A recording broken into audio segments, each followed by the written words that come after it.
Voyons maintenant quels sont les éléments déductibles du montant brut de revenus professionnels. Il s'agit des frais professionnels qui sont visés à l'article 49 du Code. Vous avez le texte de la disposition qui reprend des conditions de déductibilité qu'on va voir en détail.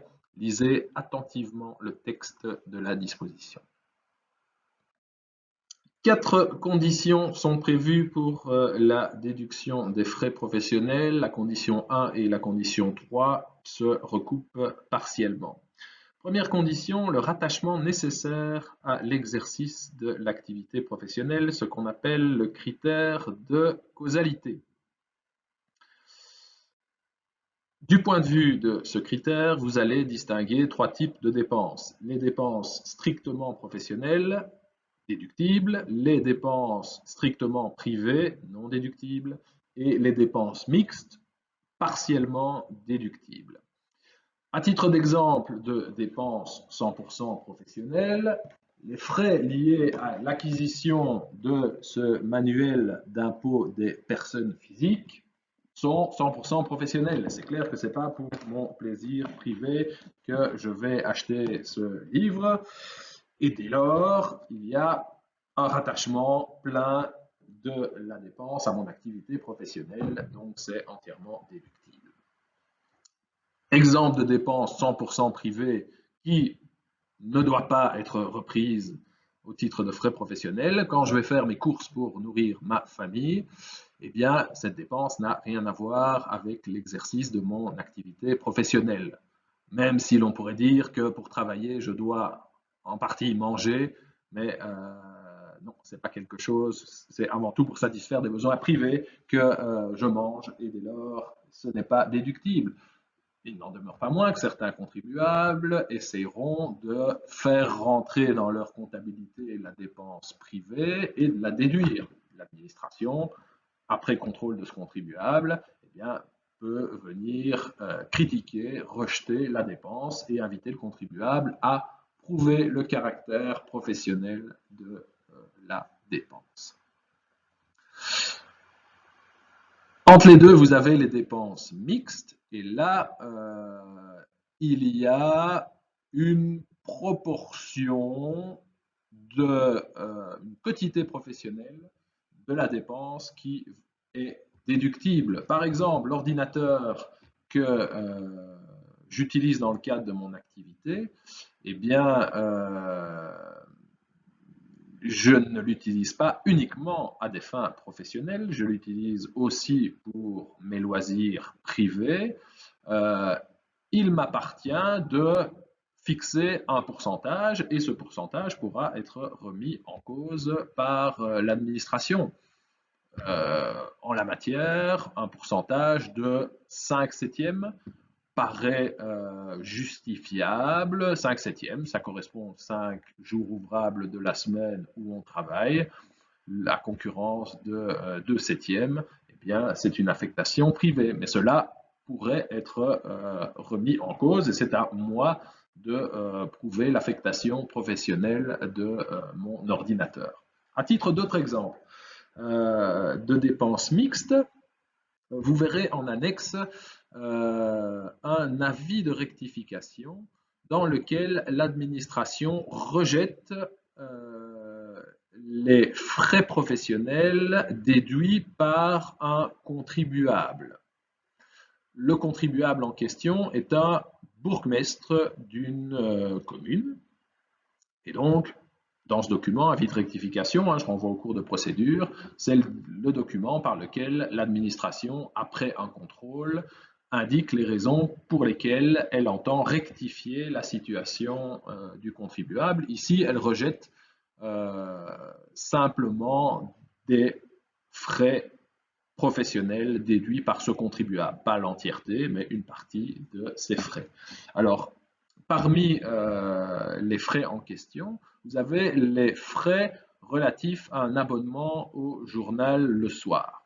L'administration dit le journal le soir, c'est un quotidien généraliste, c'est une dépense à caractère privé, vous n'en avez pas besoin pour votre activité professionnelle.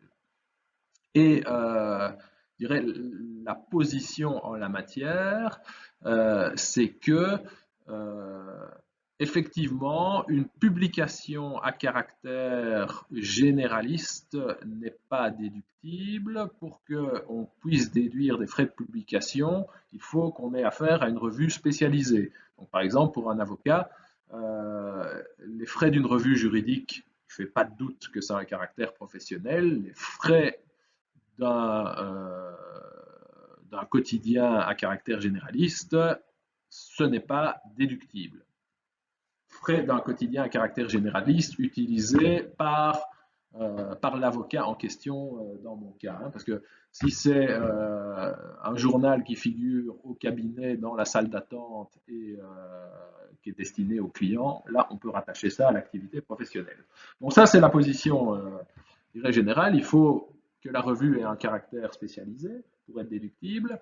Mon bourgmestre, lui, soutient que oui, il n'y a pas de revue spécialisée pour les bourgmestres et l'actualité, au sens large du terme, politique mais pas que, c'est une donnée très importante à prendre en considération dans l'activité professionnelle du bourgmestre. Le bourgmestre m'expliquait que pour être un bon bourgmestre, il faut pouvoir discuter de tout et n'importe quoi avec ses administrés et par exemple suivre l'actualité du club de foot local.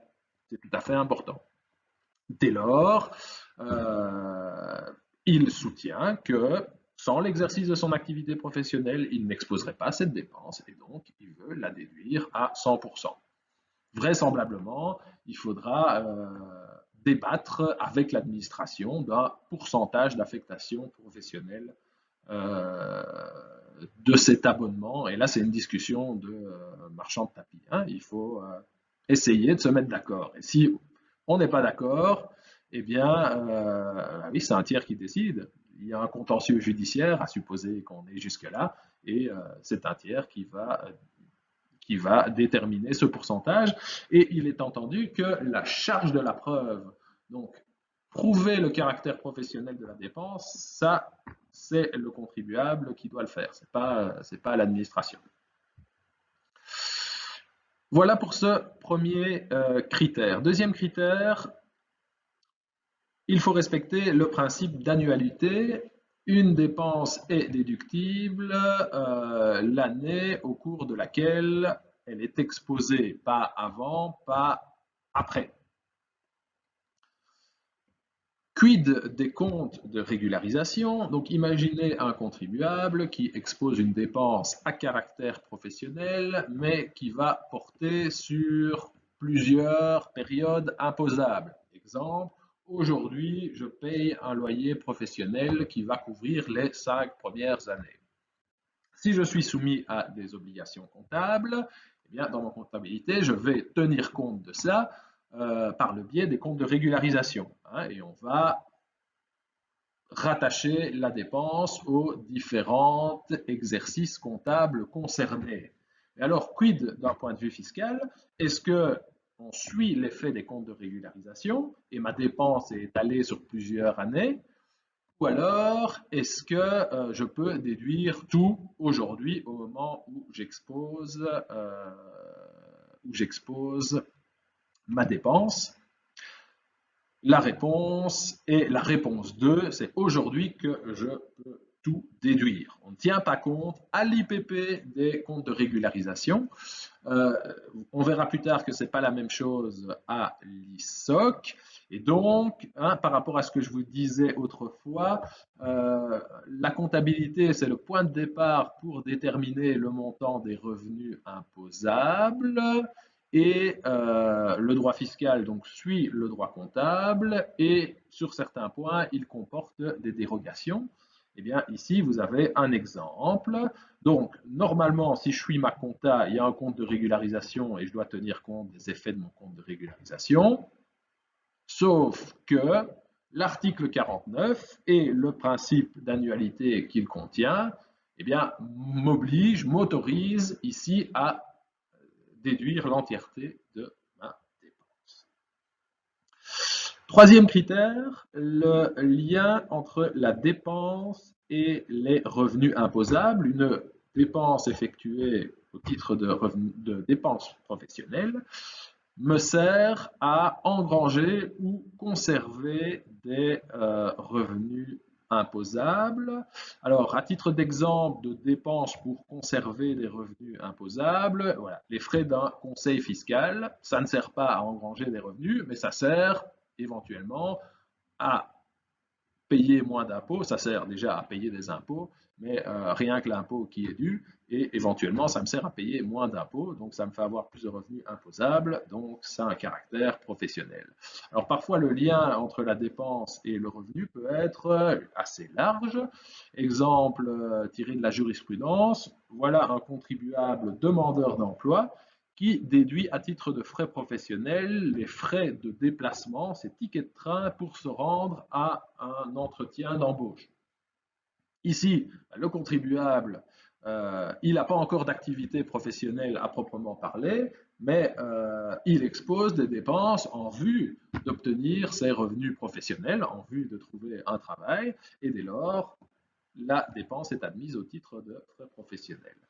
Alors, l'administration ne peut pas apprécier l'opportunité de la dépense à partir du moment où le contribuable est en mesure de prouver le caractère professionnel de la dépense. Si je suis en mesure de prouver que j'utilise mon véhicule pour faire des déplacements à caractère professionnel, je peux décider librement d'utiliser une Dacia ou une Porsche pour faire ces déplacements. Le montant de la dépense et le montant de frais professionnels déductibles ne va pas être le même, mais si l'affectation professionnelle est prouvée, l'administration n'a pas à débattre de l'opportunité de cette dépense.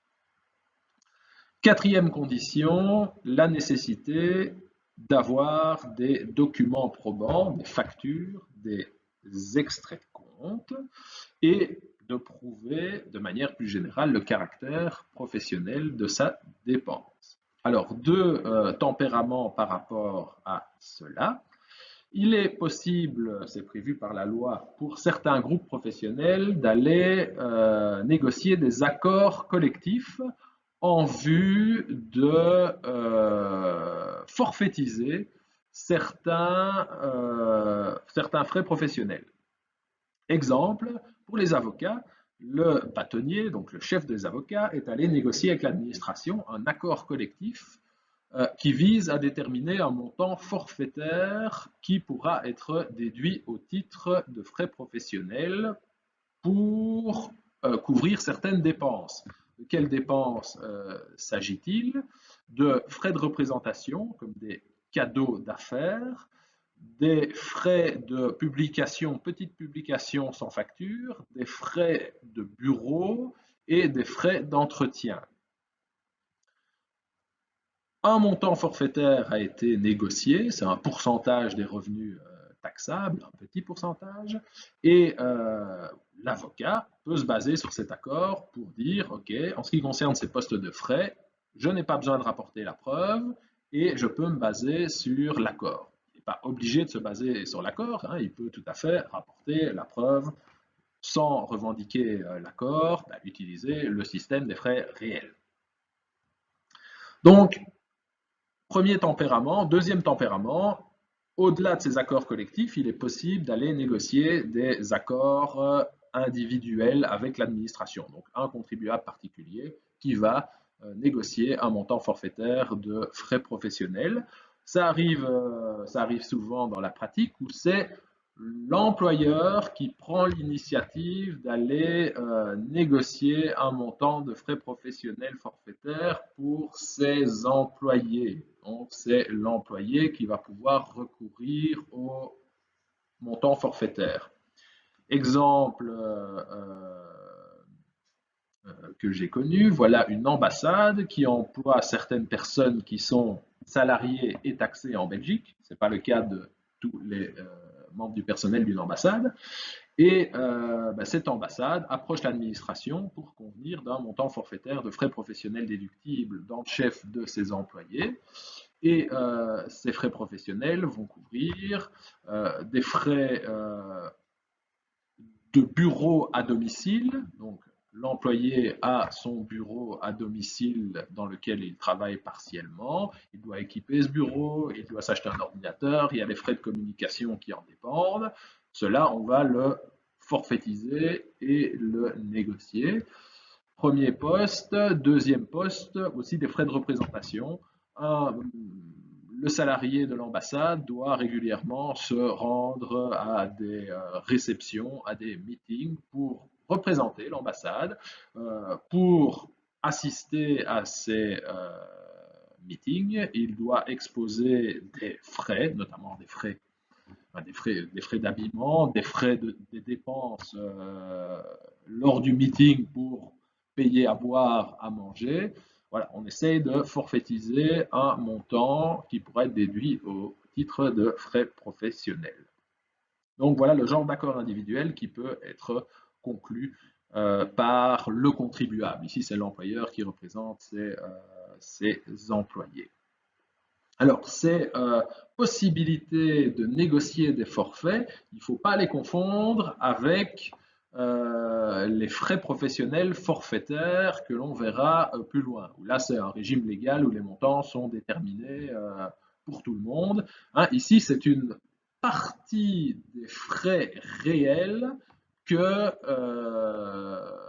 va pouvoir faire l'objet d'un accord. Et l'objet de l'accord, c'est la détermination d'un montant forfaitaire. Donc, un montant forfaitaire de frais réels à ne pas confondre avec le forfait de frais professionnels prévu par la loi et qu'on verra un petit peu plus loin. Une série d'exemples de frais de professionnels qui n'appellent pas de remarques particulières.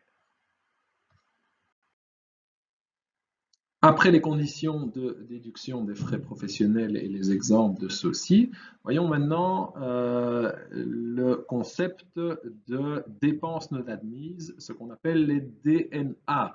Donc, nonobstant le respect des conditions de déductibilité qu'on a vues, le législateur a fixé une liste de dépenses qui vont toujours être rejetées au titre de frais professionnels.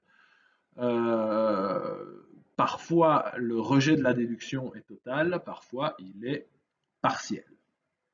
Le siège de la matière, c'est l'article 53. La première DNA, c'est l'impôt sur les revenus. L'impôt, ce n'est jamais une dépense déductible des revenus. Hein, l'impôt, il est calculé sur les revenus, mais on ne peut pas le déduire des revenus de l'année suivante. Ce n'est pas une dépense. Nuance doit être faite par rapport au précompte immobilier. Lui, c'est un impôt, mais ce n'est pas l'impôt sur les revenus. Le précompte immobilier, il a un caractère déductible dans le chef des contribuables. Les amendes pénales ne sont pas déductibles. Donc, si vous faites un excès de vitesse sur le chemin du travail, que vous recevez une amende à payer, eh bien, cette amende ne pourra jamais être déduite. Quand bien même,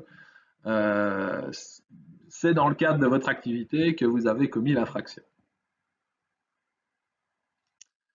Autre hypothèse de DNA, les frais de vêtements, sauf s'il s'agit de vêtements professionnels spécifiques. Donc, les personnes qui travaillent dans un bureau, les frais de costard, ce n'est jamais déductible.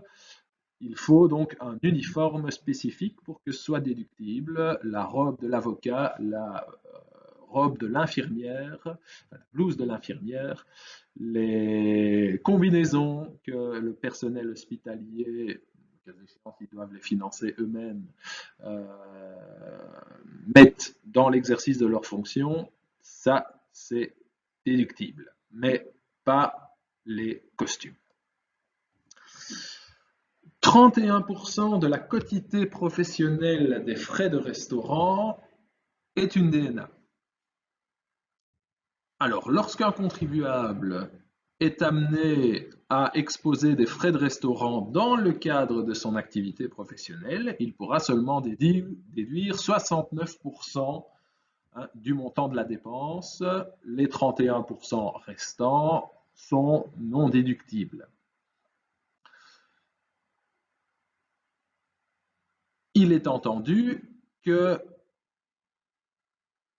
seuls sont déductibles les frais de restaurant qui ont un caractère professionnel. Alors, si un contribuable produit dans sa comptabilité des souches de restaurant, il lui appartient de prouver que le resto en question était bel et bien professionnel, hein, ce qui va mettre de côté les restaurants le week-end, qui n'est pas impossible d'aller, dans le cadre de son activité professionnelle, au resto pendant le week-end. Mais voilà, c'est au contribuable de prouver l'occasion et que la personne avec qui il était et que la dépense avait un rapport avec l'activité professionnelle. Donc un resto avec un client, un contact professionnel et pas une dépense à caractère privé. Alors ce qu'on fait généralement en pratique, c'est qu'on note derrière la souche la personne avec qui on était et en deux mots expliquer de quoi on a discuté et montrer que ça a un caractère professionnel. Vous imaginez bien qu'il y a plein de débats sur ces questions entre les contribuables et l'administration. Dépenses de chasse, de pêche et bateaux de plaisance, c'est jamais déductible, quand bien même ça aurait un caractère professionnel. Dépenses et charges déraisonnables sont non déductibles. Oui, cette DNA, elle n'a pas une très grande portée pratique pour les raisons que je vais vous expliquer. Cette DNA est souvent utilisée par l'administration pour rejeter des frais de véhicule, hein, des frais de véhicule de luxe utilisés dans le cadre de l'activité professionnelle. Alors, cette DNA va être confrontée avec deux autres questions. Avec la question, est-ce que le contribuable est en mesure de prouver qu'il utilise le véhicule dans son activité professionnelle, donc le débat de la charge de la preuve de 49, qui va prendre le dessus et parfois quand bien même, sans même avoir égard au caractère déraisonnable de la dépense, le contribuable ne va pas être capable de prouver qu'il utilise le véhicule pour son activité professionnelle. Et ça va être le cas il prétend utiliser plusieurs véhicules dans le cadre de son activité professionnelle. Il va avoir un problème en termes de charge de preuve sur base de 49 et l'administration n'a même pas besoin d'utiliser cette DNA de dépenses et charges déraisonnables. Alors, à supposer que le contribuable soit en mesure de prouver, eh bien, là, cette DNA va être confrontée au principe qu'on a vu dans le slide précédent, à savoir l'administration n'a pas à apprécier l'opportunité d'une dépense.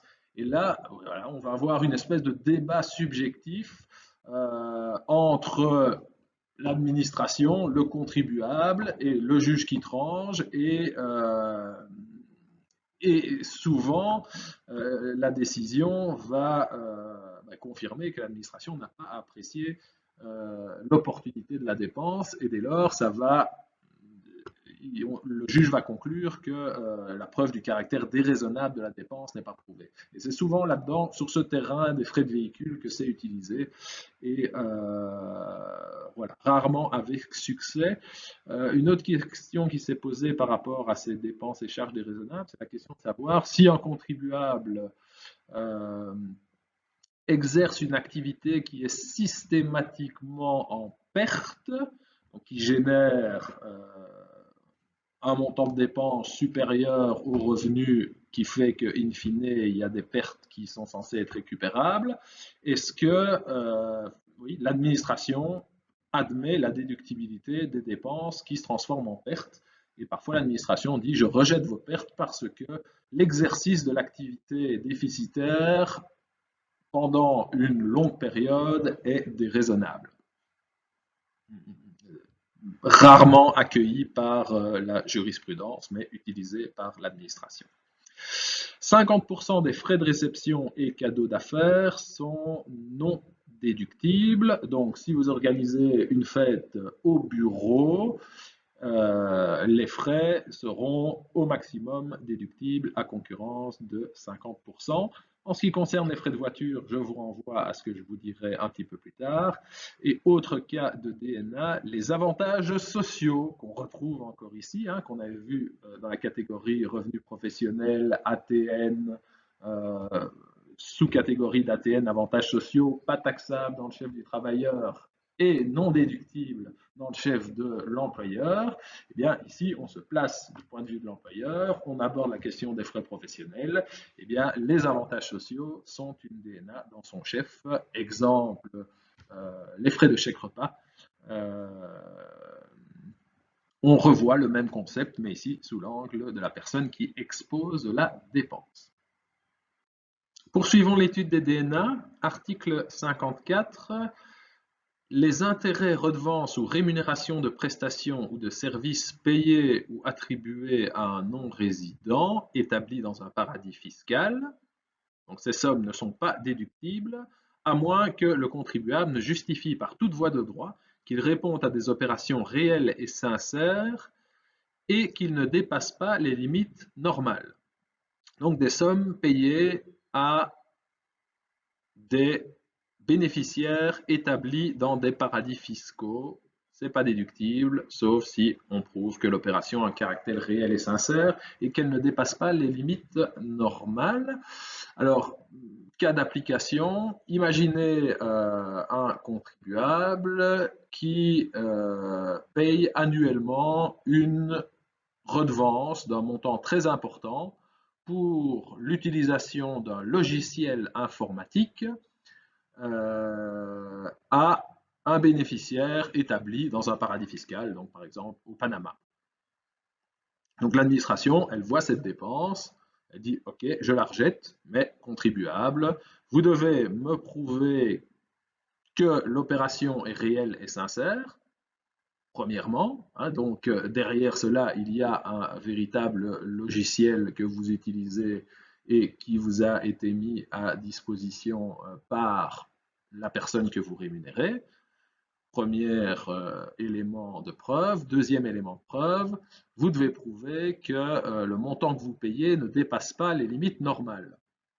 Alors, remarque par rapport à cette preuve contraire que le contribuable doit rapporter. Bon, déjà, prouver par toute voie de droit que l'opération est réelle et sincère, pour moi, ça fait un petit peu double emploi avec les conditions de l'article 49. Hein, si le contribuable n'est pas en mesure de rapporter cette preuve, eh bien, il n'est de toute façon pas dans les conditions de 49 et il peut de toute façon pas déduire. Et pour reprendre l'exemple de mon contribuable qui payait une redevance informatique à un bénéficiaire basé au Panama, eh bien, ce contribuable n'était pas en mesure d'expliquer en quoi le logiciel concerné consistait et dès lors il a failli dans sa mission de charge de la preuve et la dépense a été rejetée. On était dans un cas limite, voire totalement frauduleux, où on avait une dépense fictive qui était déduite par ce contribuable. L'opération n'était pas réelle et sincère, il s'agissait juste de verser de l'argent dans un paradis fiscal pour le faire échapper à l'impôt. Bien, donc un premier élément de preuve, opération réelle et sincère, c'est un peu la même chose que l'article 49. Et alors, le contribuable doit prouver que l'opération ne dépasse pas les limites normales. Et donc là, ce critère, ça doit vous faire penser à l'article 26 qu'on a vu un petit peu avant, qui traite des avantages anormaux et bénévoles. Donc, pour ce type d'opération, pour ce type de fait, l'administration a à sa disposition deux dispositions, c'est le cas de le dire, l'article 26 d'une part et l'article 54. Alors, à votre avis, donc face à une telle situation de fait, un contribuable paye une grosse somme d'argent à titre de redevance pour l'utilisation d'un logiciel à une société basée au Panama, vous êtes l'administration, quelle disposition vous allez utiliser? L'article 26 ou l'article 54? laquelle est la plus facile à mettre en œuvre. La disposition qui est la plus facile à mettre en œuvre, c'est l'article 54 et pas l'article 26. Et pourquoi? Réponse tient en 4 mots, charge de la preuve. En termes de charge de la preuve, ce n'est pas la même chose. Si l'administration utilise l'article 54, eh bien, l'administration peut rejeter la dépense et c'est au contribuable de prouver le caractère réel et sincère de l'opération et que l'opération ne dépasse pas les limites normales. Donc, l'administration ne doit rien faire à part utiliser l'article 54. Charge de la preuve appartient au contribuable. Si l'administration utilise l'article 26, dans le cadre de l'article 26, c'est à l'administration qu'appartient à la charge de la preuve, c'est l'administration qui doit prouver que le contribuable, par cette opération, attribue un avantage anormal et bénévole aux bénéficiaires établis dans un paradis fiscal en vue de réintégrer le montant de l'avantage dans les bénéfices taxables. Donc, ce n'est pas la même chose et c'est beaucoup plus compliqué d'appliquer l'article 26. Voilà pourquoi l'article 54 prime l'article 26. Et vous verrez, quand vous relirez le texte de l'article 26, que l'article 26 commence par dire « sans préjudice de l'application de l'article 54 » et il commence à parler des avantages anormaux et bénévoles. Donc ça, c'est la consécration légale du fait que 54 prime 26 dans le chef de l'administration, et que l'administration va recourir à l'article 54 pour taxer le contribuable dans ce cas plutôt que de recourir à l'article 26. Donc voilà le lien entre 54 et 26. Autre hypothèse de DNA, les intérêts exagérés qui dépassent le taux du marché sont non déductibles dans le chef de la personne qui les paye. Il faut faire ici un lien avec l'article 18.4, la matière des revenus mobiliers, les dividendes, les intérêts requalifiés en dividendes, les intérêts qui dépassent le taux normal du marché font l'objet d'une requalification en dividende. Ici, vous retrouvez le critère de intérêt qui dépasse le taux du marché et qui conduit à l'identification d'une DNA dans le chef du contribuable qui les paye.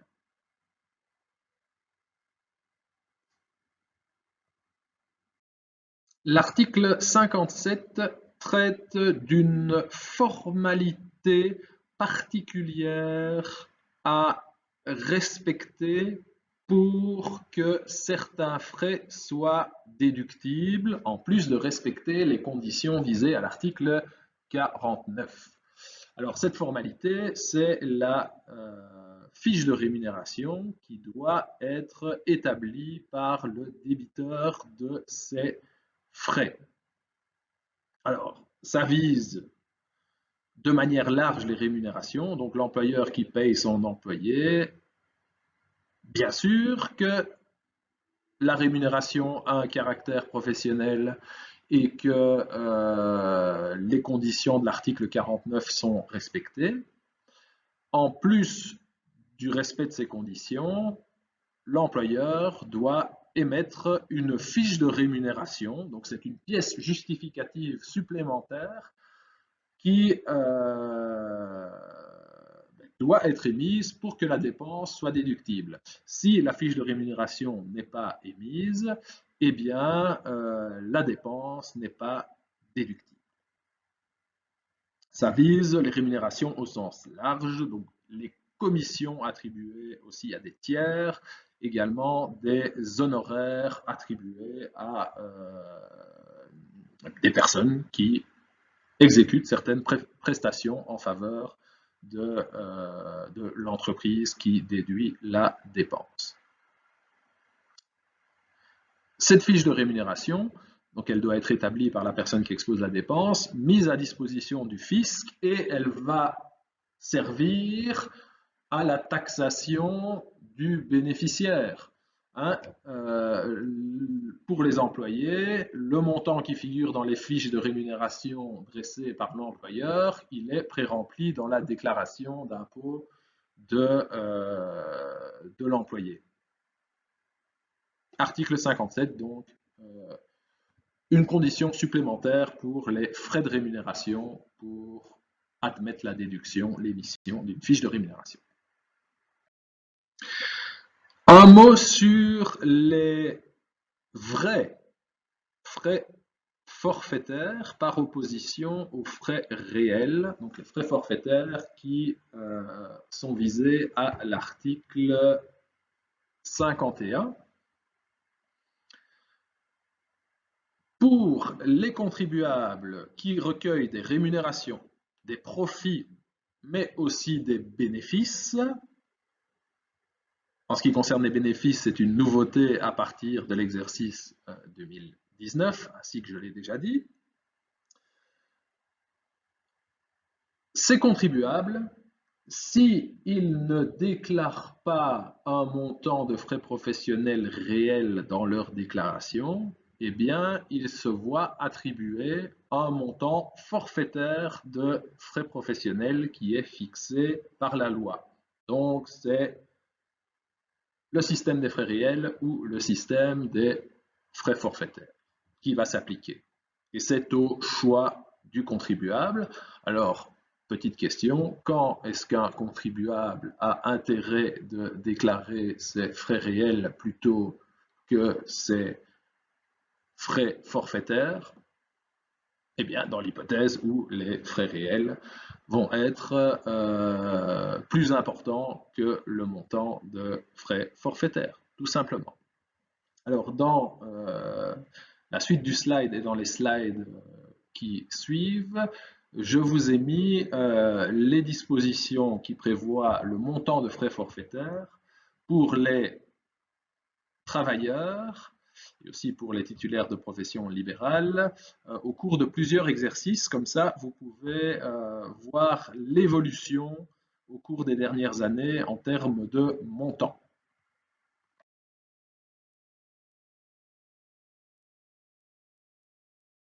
Alors, en passant en revue les différents modes de calcul, eh bien, vous vous rendez compte de deux éléments. Un, il y a eu une simplification par rapport au taux.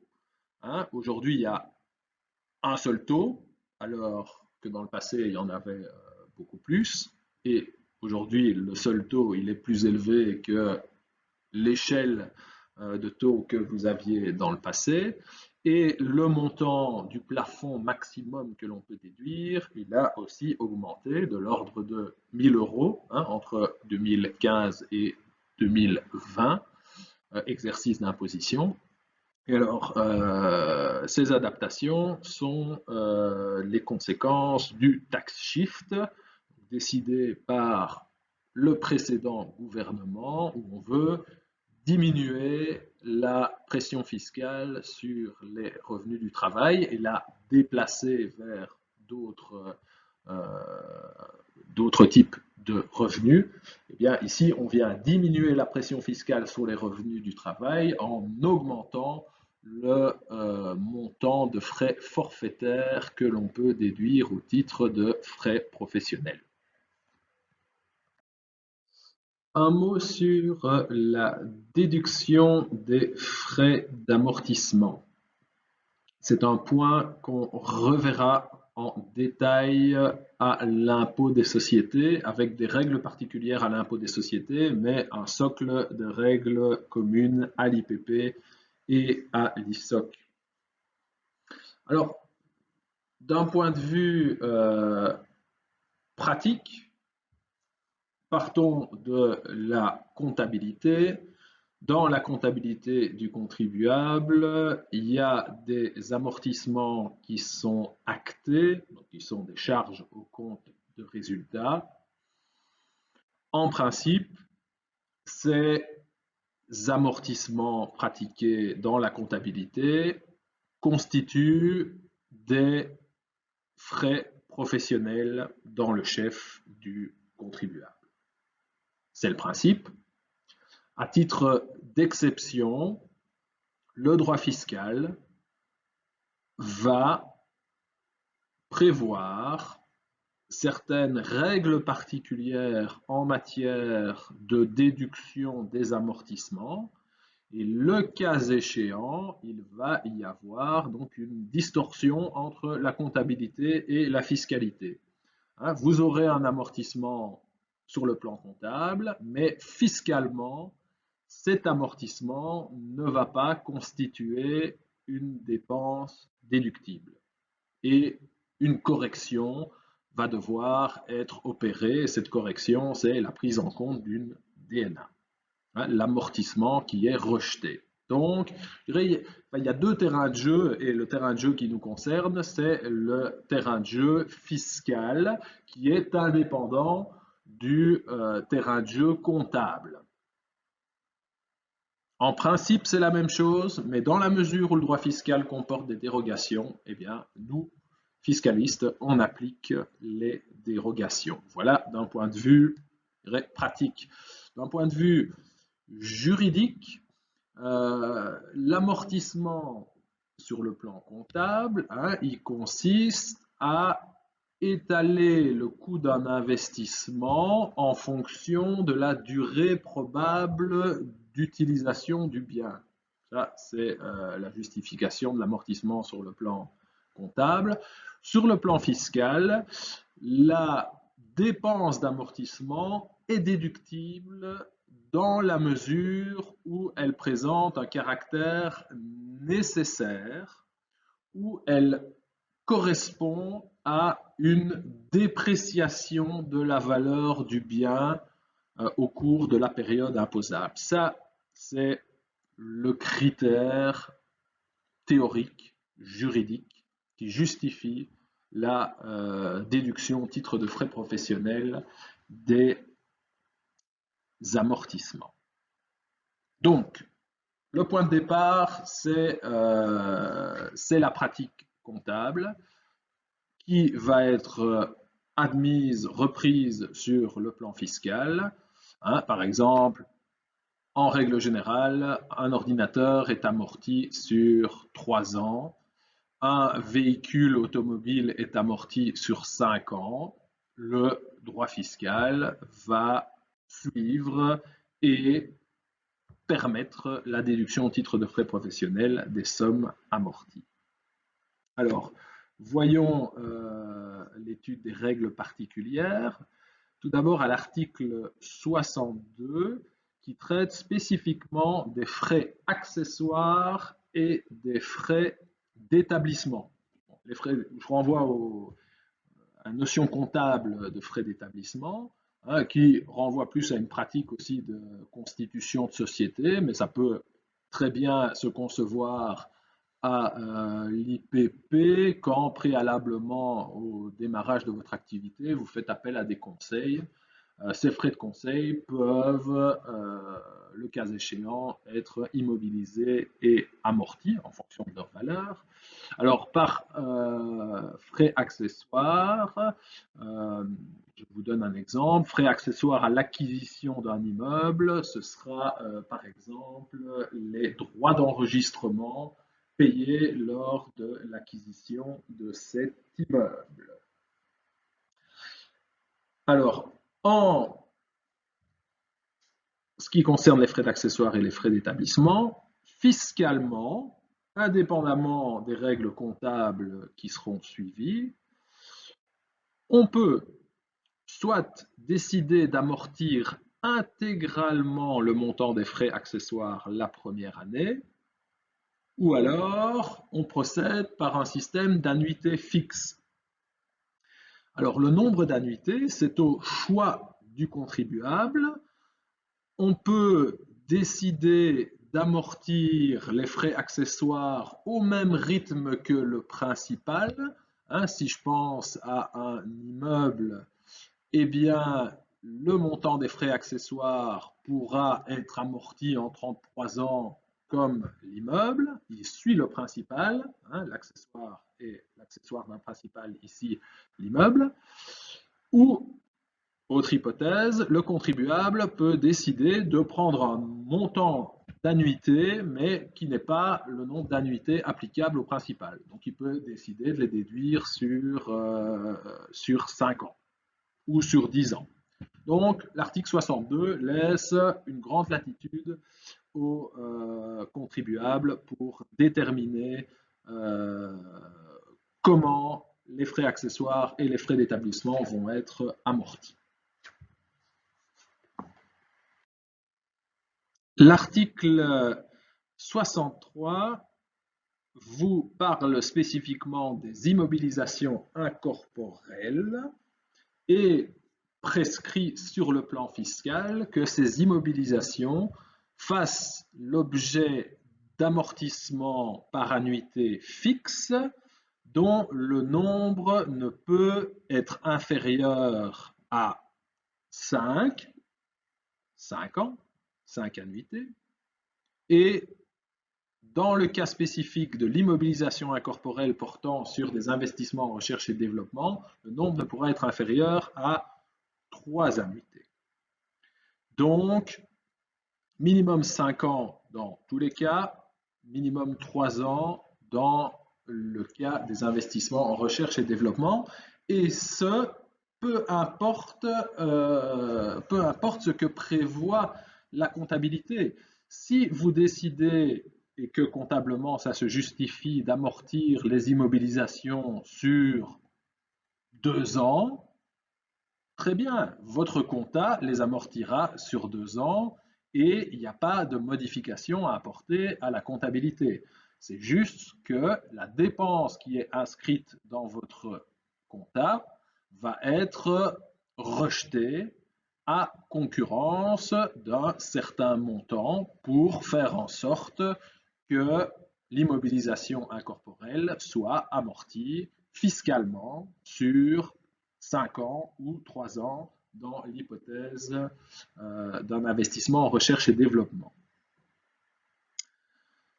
L'article 64 prévoit les hypothèses où le contribuable peut fiscalement opter pour une technique d'amortissement dégressif et ça renvoie, l'article 64 renvoie au texte de l'arrêté royal. Ici, on ne rentrera pas dans les détails. Voilà ce que je veux vous dire à ce stade sur les amortissements. Dans la partie ISOC, on verra des exemples beaucoup plus concrets et beaucoup plus poussés. Ici, voilà, retenez à ce stade qu'on se base sur la compta, en principe. Le droit fiscal prévoit certaines règles particulières et on a vu 2 exemples en matière de frais accessoires et d'établissement d'une part et en matière d'immobilisation incorporelle d'autre part, et que donc ces règles vont prévoir des dérogations par rapport à la compta, des dérogations dont il va falloir tenir compte dans la déclaration d'impôt et qui ne vont pas remettre en considération, remettre en cause la comptabilité. Votre compta, elle reste telle qu'elle est et elle suit les règles comptables. Fiscalement, il y a des corrections à opérer et ça se fait par le biais de la déclaration. Voyons maintenant la question des frais professionnels afférents à l'utilisation d'un véhicule et partons d'un exemple concret, le mien. J'utilise mon véhicule dans le cadre de mon activité professionnelle. Je peux déduire annuellement un montant de frais professionnels que je dois calculer. Comment est-ce que je fais? Bien, chaque année, je commence par faire le relevé de mon compteur. Au cours de l'année précédente, j'ai parcouru autant de kilomètres. Ces kilomètres se ventilent en 3 catégories. Il y a les déplacements purement privés, qui ne donnent lieu à aucune déduction de frais professionnels. Et ensuite, vous avez les déplacements domicile-lieu de travail. Et enfin, vous avez les déplacements strictement professionnels, donc qui ne sont pas les déplacements domicile-lieu de travail. En ce qui concerne les déplacements domicile-lieu de travail, je peux déduire un montant forfaitaire de 0,15 € par kilomètre parcouru. Donc, pour calculer ce montant, je calcule le nombre de jours où j'ai travaillé au cours de l'année, je multiplie ce montant par le nombre de kilomètres distance entre mon domicile et mon lieu de travail, et je multiplie ce montant par 0,15 du kilomètre, et j'obtiens un montant que je peux déduire au titre de frais professionnels pour les déplacements domicile-lieu de travail.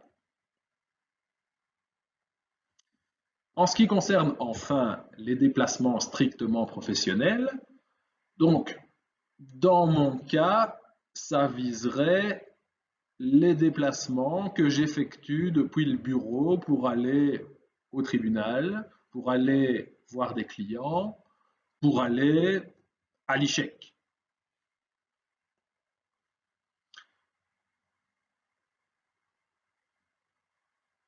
Chaque année, donc je suis censé calculer le montant total de ces déplacements, hein, d'établir une proportion par rapport au montant de kilomètres parcourus au cours de l'année. Hein, par exemple, 50% de mes déplacements sont strictement professionnels. C'est à moi de rapporter la preuve, hein, de ces 50%. Ça pourrait être un autre pourcentage. Et alors, ben, ces 50%, ça va être le pourcentage d'affectation professionnelle de mon véhicule. Pourcentage d'affectation professionnelle qui ici ne comprendra pas les déplacements domicile-lieu de travail, vu que ça, c'est une autre catégorie. Ici, je parle des déplacements strictement professionnels. Et donc, 50% de la valeur de mon véhicule, je vais pouvoir l'amortir sur le plan fiscal, sur un certain nombre d'années.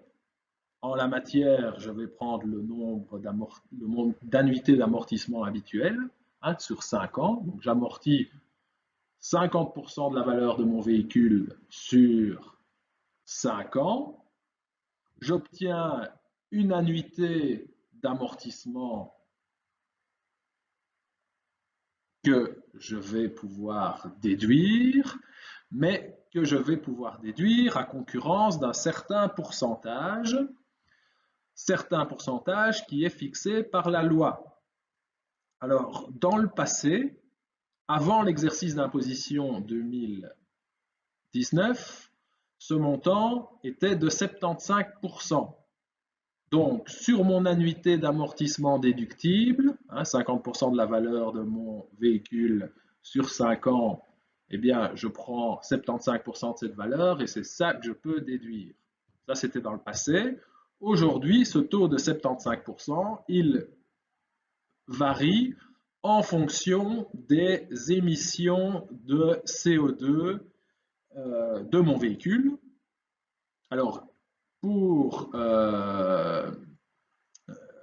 des exemples concrets, je vous renvoie à la partie ISOC, hein, parce que cette règle de pourcentage de déductibilité en fonction des émissions de CO2, il s'applique également à l'ISOC, donc on y reviendra. Et en fait, pour la petite histoire, dans le cas de mon véhicule, et vu ses émissions de CO2, je peux déduire 75% du montant de mon annuité, ce qui ne change rien par rapport à la situation précédente. Mais tout le monde n'est pas dans mon cas et les taux sont susceptibles de varier à l'heure actuelle. Donc, par rapport à cette troisième catégorie, hein, je détermine un pourcentage. Ce pourcentage, c'est mon pourcentage d'affectation professionnelle de mon véhicule. Je multiplie par la valeur, je divise par le nombre d'annuités, j'obtiens un montant, et ce montant, je dois encore le multiplier par le pourcentage de déductibilité qui varie en fonction des émissions de CO2 de mon véhicule, et c'est ça le montant que je peux déduire au titre de frais professionnels pour l'utilisation de mon véhicule. N'oublions pas que je peux déduire en plus un montant forfaitaire pour mes déplacements domicile lieu de travail à concurrence de 0,15 du kilomètre. Voilà comment on procède. Alors, il existe une règle dérogatoire pour les frais de financement, qui sont des accessoires à mon véhicule. Donc, si je paye des intérêts pour le financement de mon véhicule, eh bien ça, c'est totalement déductible. Donc, la limitation en fonction des émissions de CO2 de mon véhicule, ça ne s'applique pas. Et oui, ce régime ne s'applique pas pour les personnes physiques, taxis qui font de la location de véhicules ou les auto-écoles. Enfin, personnes physiques, auto-écoles, ça c'est une hypothèse qui n'existe pas dans la pratique. On parlerait plutôt de société. Mais voilà, pour des véhicules professionnels du style taxi ou véhicules d'auto-école, eh bien, là, ce régime ne s'applique pas et là, on peut déduire 100% parce qu'on a une affectation totale à l'activité professionnelle. J'en termine avec la détermination du revenu professionnel net en abordant une hypothèse tout à fait particulière d'attribution d'une quote-part des revenus professionnels d'un conjoint à l'autre conjoint. Exemple, le quotient conjugal. De quoi s'agit-il? Donc imaginez un couple marié dans lequel vous avez un contribuable qui travaille et un contribuable qui ne travaille pas, qui n'a pas de revenus. Pour ces contribuables mariés, on va appliquer le quotient conjugal et ça consiste à attribuer une partie des revenus du contribuable qui travaille à celui qui ne travaille pas. De cette manière, le couple engendre une économie d'impôt, vu que les revenus qui sont taxables dans le chef de celui qui travaille vont être déplacés vers celui qui ne travaille pas, et celui qui ne travaille pas, vu qu'il n'a pas d'autres revenus, par hypothèse, eh bien, va être soumis à des taux d'imposition qui sont plus légers que le premier conjoint qui travaille, et dès lors, il y a une économie d'impôt au niveau du couple. Voilà le système. Vous avez un autre système qui est le mécanisme du conjoint aidant. Ça vise un indépendant qui travaille avec son conjoint dans le cadre de son activité professionnelle et il va pouvoir attribuer une partie de ses revenus à son conjoint. Et de cette manière, vous allez avoir un déplacement des revenus professionnels de l'un vers l'autre. Mais ici, il faut respecter toute une série de conditions, notamment sur le plan de la sécurité sociale, mais aussi sur le plan fiscal. On ne fait pas ce qu'on veut à travers ce système, cette institution du conjoint aidant. Ce qu'il faut retenir à ce stade, ce n'est pas le détail, c'est de comprendre le mécanisme et comprendre en quoi ça sert à déterminer le montant de revenus professionnels net du contribuable en question. Quotient conjugal, conjoint aidant, cas tout à fait particulier. Alors, autre montant pris en compte, les pertes professionnelles des années antérieures, eh bien, peuvent être imputées sur les revenus professionnels futurs. Ce report des pertes professionnelles, qui conduit à éponger des revenus professionnels, n'est pas limité dans le temps.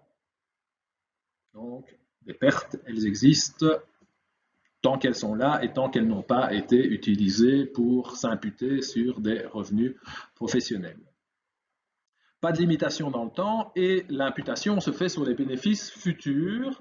Dans d'autres systèmes fiscaux, pas en Belgique, on utilise les pertes en les imputant sur des bénéfices passés et ça implique une correction des déclarations d'impôts passées du contribuable. Et nous, c'est un système d'imputation sur les bénéfices futurs.